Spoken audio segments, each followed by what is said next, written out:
Hello everybody, today we're going to talk about the uses of why and because. So, why is only used to ask questions. In this case, it is because you want an explanation or you want a reason. Also, it's really important to know if you make a question with why, we have to also use the word because.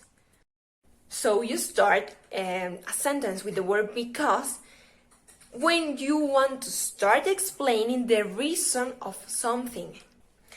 Can I use why in affirmative and negative sentences or only in questions? Well, the answer is no. You have to only use it in questions, but it might be used in specific situations. For example, we have when why is used as an expression. For example, that's why or that's the reason why. We are giving a reason.